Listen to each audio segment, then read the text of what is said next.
If you want to write a book and become a best-selling author, you're in the right place. At Elite Online Publishing, we can help you create, publish, and market your book so that it becomes a #1 bestseller. We work with a limited number of authors to ensure that they receive the best possible service.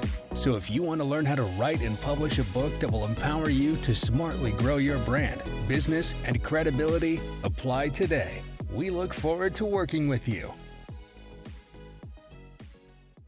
Hey everyone, welcome to the Elite Publishing Podcast, where we talk all about books, writing, publishing, marketing your books, anything to do with becoming an author. So today we are really excited. We have Joel Franks with us. He is a #1 international best-selling author with Creating Wealth Starts with Financial Health, Discover and Overcome Behavioral Risk in Your Financial Life.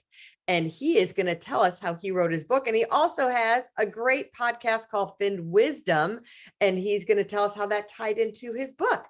Welcome, Joel. Thanks for joining us today. Oh, so glad to be here. Thank you. Well, tell us why you came up with the idea to write this book. So Melanie just mentioned that I have a podcast series already in place. And what turns out is that there's a lot of great loyal listeners, but there's a lot of people who aren't avid listeners of podcasts. And I feel like I was missing a large group, as well as a lot of the loyal listeners were saying, gee, this would be great if it was a resource that was written that I could share the stories with others and reference. So I converted the book, or more so that I converted the podcast in the first few seasons into a book that encapsulates some biases, some discussions around behavioral variability, and which tethers us all to a really important concept around lifestyle sustaining income. It's also based on some certain drivers in my life too. So everyone wants to know, how do you discipline yourself to start the book? So how did you even start putting pen to paper or, typing on the computer? What did you first do to get started, to take those ideas in your head and get them down on paper? You know what's really important, since we're talking about behavior, and I think this often gets missed. I bet you ask this question to every person and they jump right in. And part of this is about the behavior itself and the habits. And there's this feeling of like, you can have all these ideas, these really great positive thoughts about doing things, but all these, positive thoughts don't lead to the positive actions. Mm-hmm. But if you push yourself to take action, you generally lead to those very strong positive thoughts. And that's what keeps you going. So I think that's important to know, because that's what it is, right? When you're creating a book, some people, right, they can whip it up like that, right? And other people, it can take several years. And that shouldn't matter. It's about your endurance. It's about creating the right habits to writing a book. And so you asked, everyone has their own version, right? Everyone has their own way of approaching it. For me, it was a little easier in the respect that I feel like I'm a storyteller. I'm just telling you in different ways. I have a strength in terms of my background, has been years in financial marketing, and that's storytelling, explaining financial concepts, products, services, and helping people understand how to look at their money. So when people are writing a book, obviously you're writing something based on your own expertise, and that doesn't mean it's a nonfiction. It could be fictional too. It means knowing your stuff.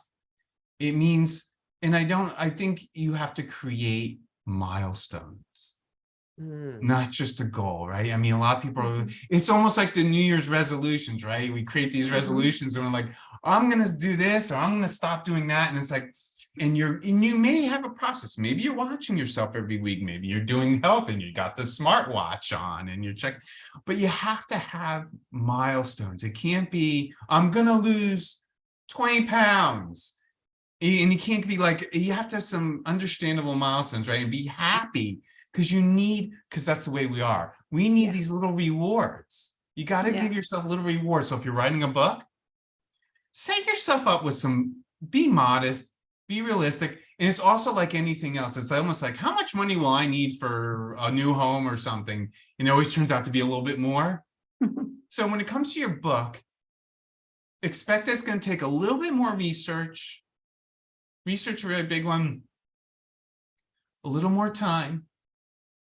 And you should also find, and a real key to this is your advice group, right? Different people in a group to help you. Because guess what? They're going to help you when your motivation's a little low too. And so I think it's that kind of combination. So I know this is a little unusual to talk rather than in my actual writing style. But now after saying that, it's taking, I mean, my stories, so I have them, right? I can convert what I've been talking to, but you also have to understand your audience. Are you change? This is really important because you may change that too, realizing when you're going through your book and speaking to that audience, what resonates with them. Do your homework on your audience. If you're writing a rom-com, right? Know what triggers people in rom-coms. I'm writing about people's behaviors. I got news for you. There's a lot of people, almost everyone wants to be better at managing their money, but it takes a certain little iota of financial acumen to understand and apply what I'm talking about. So I'm trying to hit a certain audience with that. So I think that's really pivotal. The writing, you know what, whether you write well or not, there's tools to help you. There's people to help you with that. The idea is to get those concepts and start doing it and put it on your schedule. Yeah, I love that you said milestones, because if you don't have like a date, you just say, oh, I'm going to write a book this year. That's my New Year's resolution. But you didn't put a date and you didn't put in milestones and say, okay, I'm going to block this time, block that time. So did you do that? Did you block out time to write, or did you just transcribe your podcast, or how did you actually put your words down on paper? I mean, everyone has their own way of doing time management.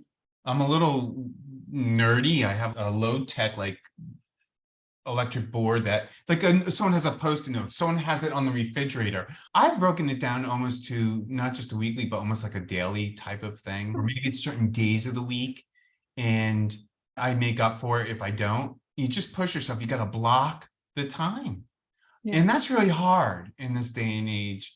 And aside from doing the research online, I turn off the Wi-Fi. I turn off the access to the internet. I silence my phone.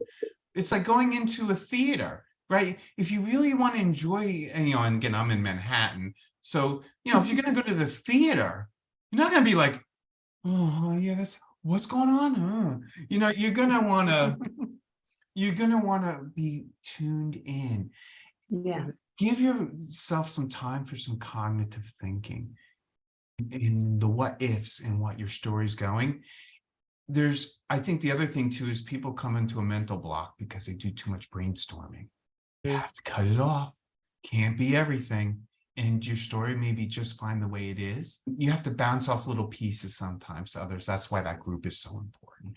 Don't share it all with the whole group. Sometimes there's different people in your group for different reasons. Someone may be, and again, this goes back to my background in the behavioral styles, but and I'll break it down to two very basic behaviors so it doesn't sound too complex. You have people who are more results oriented, and you have people who are more relationship oriented.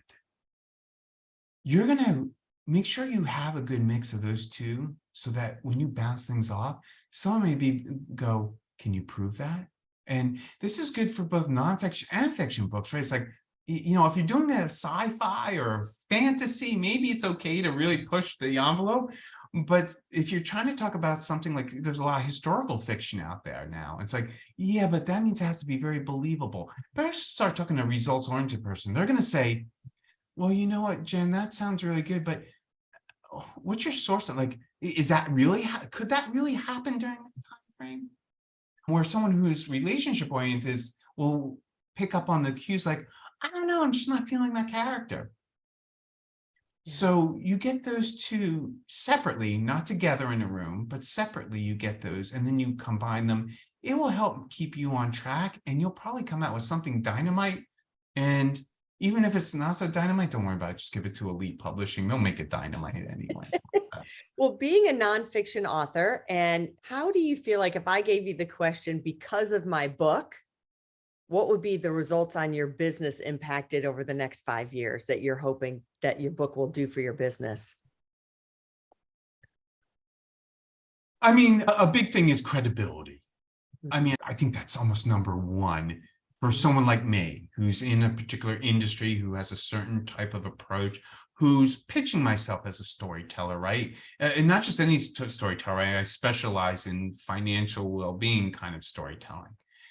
I also wanted to I think what it does for me is makes me unique, because I have a niche in this way. There's a lot of academia, there's a lot of textbooks, there's a lot of things that talk about behavioral economics, and this will lead to my overarching, because I'm not doing it for the money. I'm doing it because this is my way of giving back.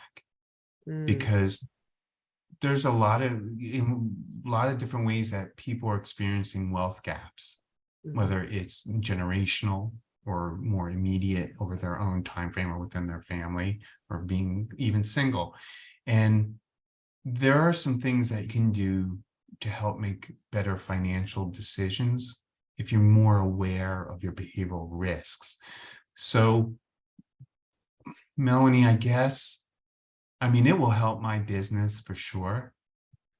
But what really, that's for the head, but for the heart, it's more about how many people can I reach? How many more people can I help them in understanding some basic things are influencing, again, why you do what you do with your money.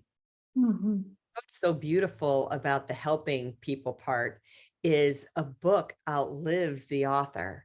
You can leave that and be helping people even when you're no longer here. It can go on for decades and decades. You think about different books that we read and buy of authors that passed away 50, 60, 100 years ago. Funny, Melanie, you're so intuitive, because for many years, and this is more personal to me, and that's about legacy in my life. And I feel like there's things that you can do more than leaving legacy just to your children. It's about leaving a legacy behind, and that's how I feel like I'm trying to leave a legacy, and my footprint in this world is exactly the way you said it. I love that. Well, tell people where they can go to get your book and to listen to your podcast. So the number one place is going to finwizdom.com. That's FINWIZDOM.com. And that's where you can find the podcast. You can find the podcast on your favorite channel that you like to listen to, whether that's, again, anything like Spotify or iHeartRadio or Pandora or anywhere else. And as far as the book, again, the book, you can also find a portal on my website. You can probably you will definitely find it on Amazon, and you can probably find it in other places where you like to buy your books. And third, and far from last, you can go to Elite Publishing. They're going to have a link too. And you know what? If you're someone who is interested in some form of book and you need help, they have a lot of great resources. And if you're really seriously going to flip the switch and do it, well, you came to the right place, because I know I did. Thanks, Joelle. We appreciate that. And if you're, again, tune into this podcast anytime. We have great tips and tricks on publishing. And just like Joelle said, if you're looking to become an author and you're even have an idea of just to write your book, we have a VIP day to help you get the book writing process done. So we'll see you next time. Thanks for joining us. Have a great week, everyone. Bye. If you want to write a book and become a best-selling author, you're in the right place. At Elite Online Publishing, we can help you create, publish, and market your book so that it becomes a #1 bestseller. We work with a limited number of authors to ensure that they receive the best possible service. So if you want to learn how to write and publish a book that will empower you to smartly grow your brand, business, and credibility, apply today. We look forward to working with you.